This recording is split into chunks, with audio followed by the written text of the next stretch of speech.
Hi guys, welcome back to my channel. My name is Eghe, and today we're going to be talking about my favorite books of 2022. First book we're going to talk about is Pachinko by Minji Lee. I love this book. This is a historical fiction and also a multi-generational story.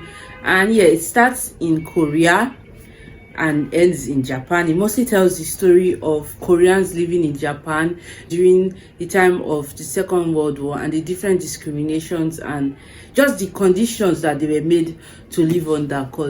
So Koreans were seen as second class citizens in Japan and in Korea, and so yeah, it just basically tells the story of Koreans that lived in Japan during that time. It's very sad, but also it's a very good book, beautifully written with unforgettable characters. My next favorite is the Heartstopper series. I'm only pulling out book one, but the other books are behind me. I'm just pulling this one out. I adore this series. I love this series. It's very fluffy, very I think I said this in the vlog where I really like this series because it's just a very wholesome, very fluffy, very cute, very unproblematic. They don't really have they face issues. The boys in this book, these two people, they face some issues, but it's not problematic in any way. I think I really like that. I like how soft and fluffy it is. I really adore this graphic novel. It's about these two boys, and what are their names again? Can you believe Nick and Charlie? It's about Nick and Charlie, two high school boys who meet and fall in love. And yeah, it's a very fluffy, very light-hearted series. Completely recommend if you just want something soft, something nice to just lift you up, pick me up, that kind of thing. Help you understand what I'm trying to say. If you just want something light, something soft, something, you're not looking for problem, you just want to read because you want to have a good time, then I recommend Heartstopper. The next book on my list is Actual Age in Brown by Talia Hibbert. I gave this 5 stars. I really love the Brown Sister trilogy. I already knew that I loved the trilogy even before reading this book because I liked the first 2 books and I love this one also. So yeah, Talia Queen. After this book, Talia Queen, Talia Hibbert has been solidified as my queen. When you are looking for banter between characters, I feel like Talia Hibbert does this so well. She knows when you say character, that you want banter between characters, you want that back and forth, that whole dynamic, then read a Talia Hibbert book. Anyone, I guarantee you will get that quality. So yeah, I really do love this series, and I love Eve. I love Jacob. His name is Jacob. I don't want to be mistaken. Yes, his name is Jacob. I really enjoyed this book. Next is Honey and Spice. So Honey and Spice is by Bolu Babalola. I love this book so much. I did not expect to like it as much as I did, but I ended up really enjoying it. It is whenever I talk about this book, I always try to talk about the audio because I feel like the audiobook narrator did a fantastic job. I feel like her narration really brought this book to life, so I always try and recommend the audiobook to people who want to try and read it. I would encourage you to, if you want to read along physically, no problem, but I always encourage people to listen to the audiobook as well because the narrator's narration was spectacular. Yeah, I really love this series. I love Malachi and Kiki so much. Malachi is my boy. Nobody should touch him. That's my boy. See him, this is my man. Yeah, this one is about 2 university students who initially didn't like each other because Kiki, the main girl, had a really bad impression of the main boy. His name is Malachi, and so she has a podcast where she talks about different things concerning women. She just finished this boy's life. She was telling them nobody should touch Malachi. He's a playboy, he will break your heart. He's always seen with different women. Nobody should trust him. He's even gave him a nickname. She's the was it not the trash of Whitehall, Wasteman of Whitehall? I think Whitehall is the name of their university. So yeah, they didn't like each other at all because of the whole thing, but they somehow ended up in a fake dating relationship, and yeah, things go from there. I really like this book. Highly recommend. So 7 Days in June by Tia Williams. I love this book. I love Shane. I love, what's the young lady's name? let me see, what's her name, Eva. Yes. Okay, so I love Shane, I love Eva so much. I love these two characters.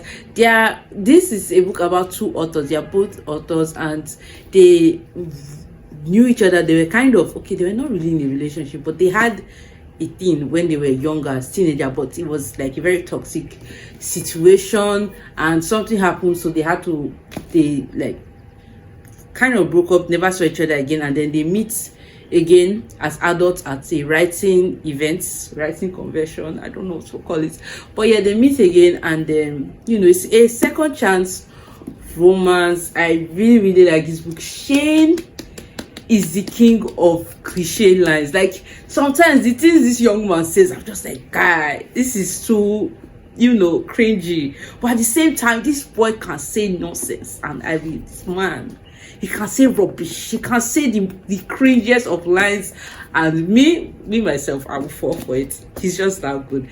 I really like this book. I love it. I also really liked Eva's daughter. I think her name is Audrey or something like that.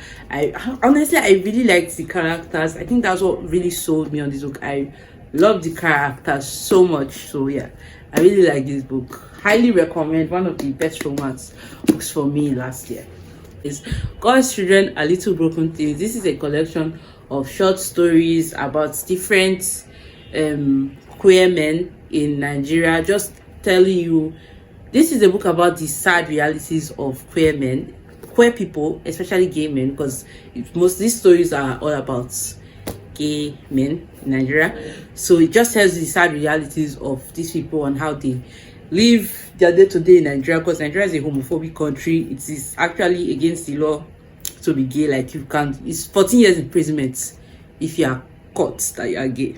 You go to prison for 14 years. So you kind of just see how they are able to find loopholes, and just find ways to exist and still be themselves, and find love and find happiness, even with these many challenges they face, because it's actually very dangerous to be like openly queer in Nigeria. People can just decide to just see you and just decide to beat you up, and even worse than that. So yeah, it's a really good book. It centers different types of love, not just relationship love. There's also love between father and daughter, between brothers, siblings. It's a really good book. I adore this book so much. I highly recommend. If you've not read it, add it to your reading list. This is a book that everybody needs to read. Plus, it's a short story collection, so it's not going to waste your time. And it's like 200 pages or so, so it's not that long. So it's still something, at least if you're a slow reader, 1 week, if you really dedicate yourself to it, no matter how slow you are, 1 week you can finish this book. Highly recommend. Add it to your reading list. The next book is another collection of short stories, and this is Pleasant View by Celeste Mohammed.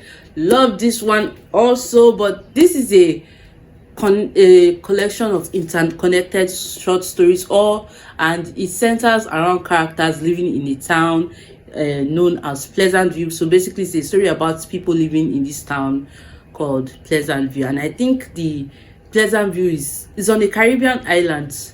I think Trinidad and Tobago. I don't think they mentioned what island, but yeah, it's on a Caribbean island. I think they mentioned it. I can't remember, but I adore this short story collection. Also, the stories are very dark and I guess gritty, but the stories are kind of dark, but also I don't know what the word is to describe it, but I really enjoyed this one also. Plus, it's also short. Who knew short story collections were short? So this one is like, okay, this one is like also like around 200 pages. The last page here is 205. So it's also something you can quickly get through. I think I finished this one in one sitting here, because this was an indulgent bibliophile pick for, I think, the first book we read last year. And I remember the morning of book club meeting that I've not read the book, and I just sat down in one place and I actually finished this book in like 3 or 4 hours. It was that short. And I think one thing that really helped me fly through it is fast paced, and it keeps you engaged. Like, you won't get bored by reading this book, so you just fly through it without realizing. So I also highly recommend if this book is also not on your reading list, you should add it to your reading list. It's really good. No, last year I was saying something along the line of, oh, I'm not a short story girl. I don't think I will like short stories. I feel like because they are not long enough, I may not enjoy them as much as I will enjoy a full story. I don't know who she is anymore, because as of this point I am fully in the short story business. If you have any good short stories, that collection or anthologies that you think I would enjoy, or you enjoyed and you think I should read, please recommend to me. I'm in the short story business now.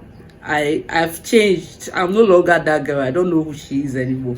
But anyway, the next short story that I loved last year and ended up on my list of favorite books was Things You Do Not Tell the People We Love. And this one actually shocked me, because the first thing that made me shocked, because like I read the ebook format of this book, because I didn't get my copy early enough, so I had to get the ebook before, because it was also a book topic. So when it came in, I was shocked, because it's so small, guys. Like, this book is so small. I don't know, because I finished that book in 2 days. I went out.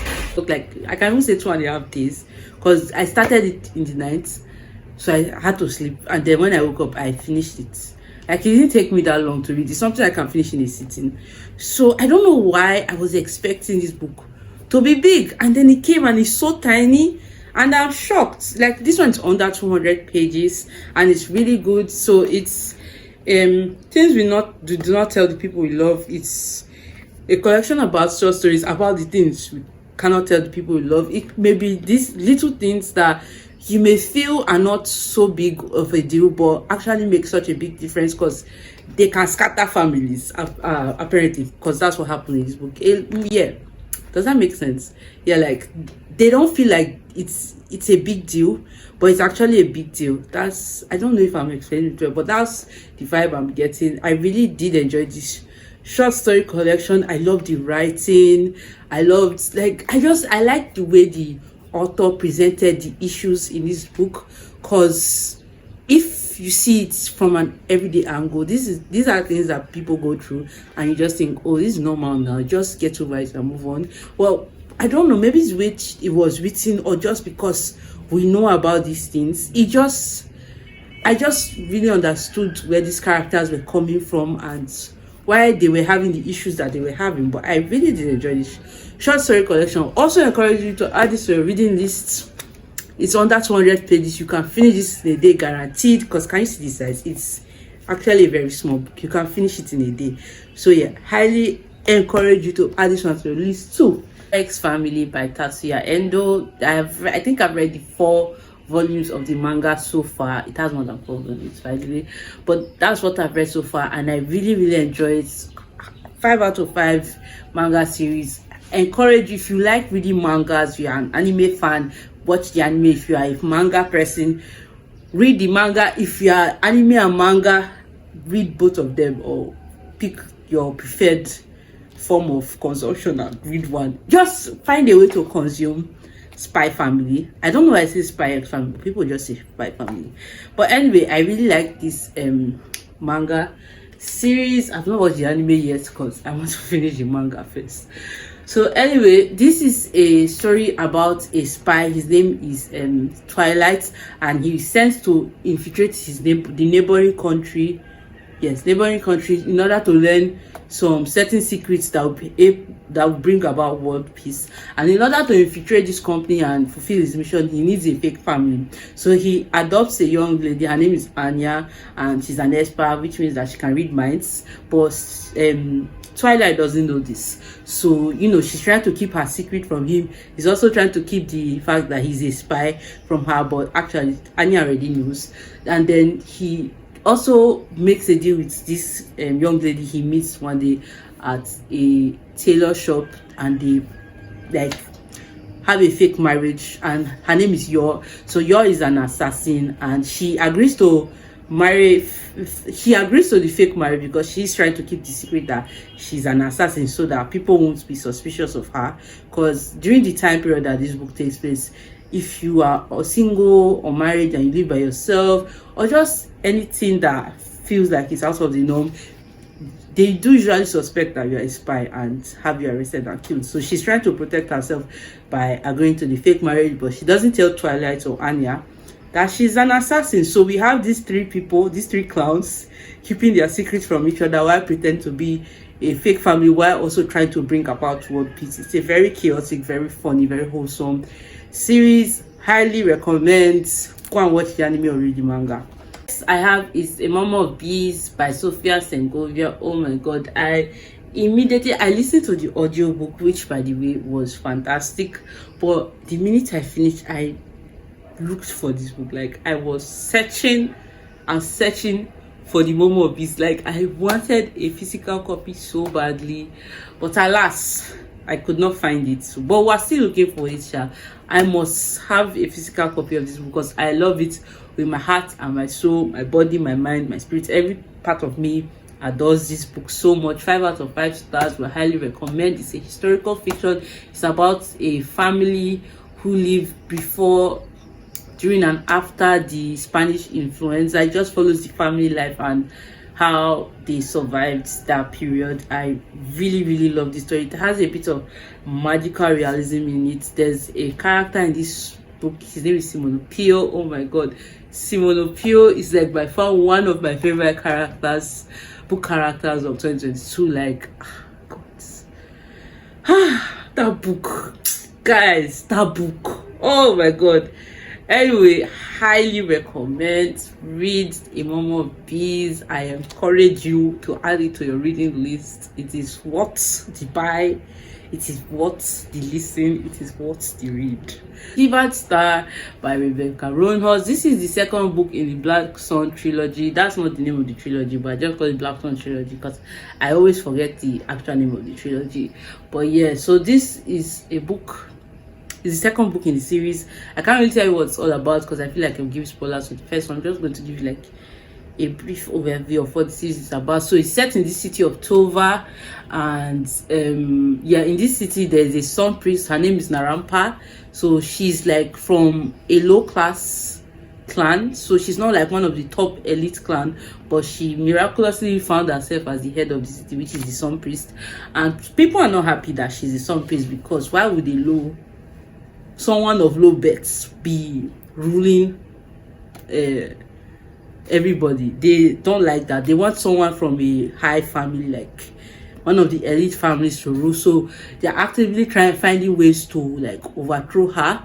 That's on one side. And then we have what's my boy's name? Serapio. He's the embodiment of a god. Like, there's a god living in his body, and he's on a ship on his way to the city of Tova to fulfill a destiny that he has to fulfill.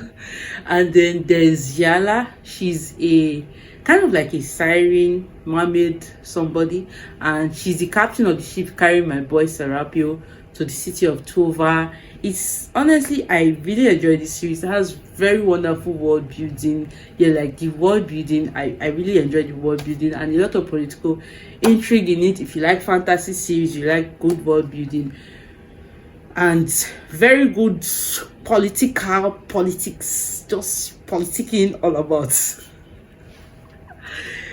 I encourage you to read this series. Yeah, like read Black Sun. It's really good. Another book I have to talk about is Against the Loveless World by Susan Abu Hawa. I really love this book, guys. Like, I love this book so much. And yeah, so it's about she's an Israeli political, she's a Palestinian woman who is a political prisoner of Israel, and she kind of like, this book is basically her telling us her story of how she ended up being a prisoner in the Israeli prison.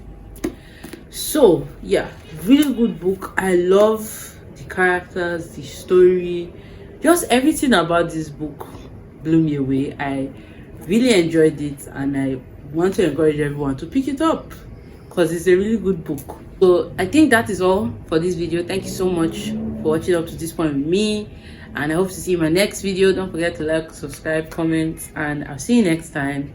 Bye.